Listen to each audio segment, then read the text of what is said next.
No donem importància als llavaors, però han format part de la història del nostre poble, ja que fins als anys 60 no arribaria l'aigua potable a les cases i les dones no tenien altre remei que anar al riu a llevar la roba en estiu o vindre al llavaor. El llavaor de la Font Vella, que és de 1927, abans estava format en dues seccions. Allà estava la bassa on les dones antigament anaven a llevar la roba.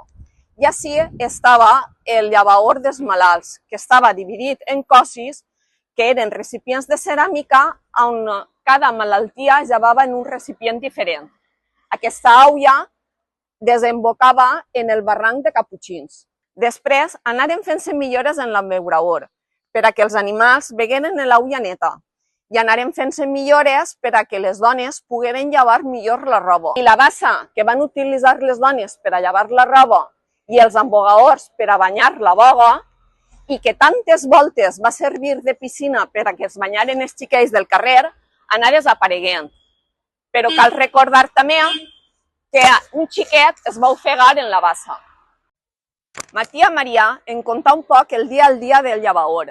Em contava com des de ben xicoteta venia ací a llevar la roba de satanassos, una família ben assentada, i com venia a llevar la roba de l'equip de futbol de l'Olleria per a guanyar-se algun quinzet.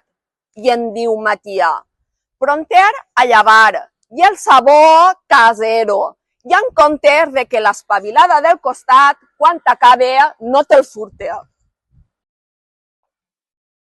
Quan plovia, la canalització de la font no eixia igual i tenia que vindre el farmacèutic a medir si l'aigua era potable o no, ja que els animals venien a beure a l'abeurador, però la gent del poble també venia.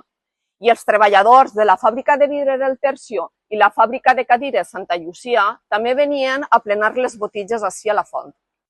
També tinguem el llavaor de la Font Nova, de 1929, d'enfront de la nostra escola d'adults, ara d'adults, però antigament de xiquets, xiquets que en el pati venien a la font a beure i xiquets que treballaven en les fàbriques de vidre dels Tremendos i la de Levante que venien a omplir-los les botigues als vidriers. Per aquest carrer han passat molts cavalls salvatges, cavalls que venien a l'abeurador a beure, la PA, cavalls que en sentir el seu soroll els xiquets tenien prohibit eixir al carrer.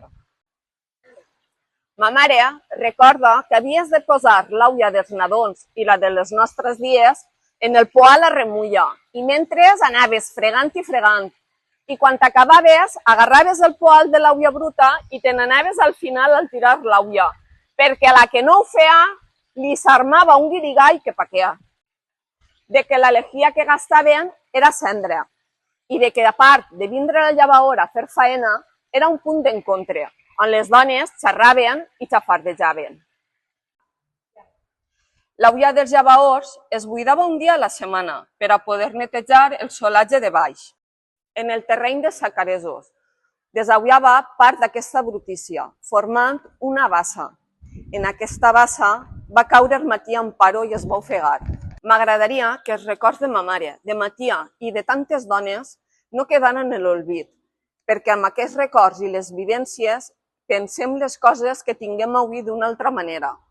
I amb aquests records que la memòria del xiquet i la de ma tia no quede perduda.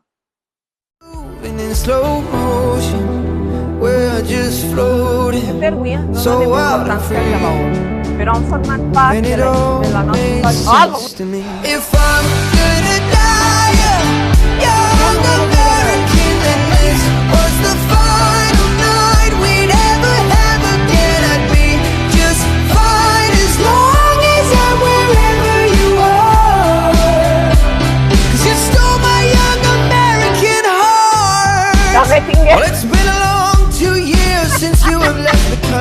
Mira, ya me cambié una carrera.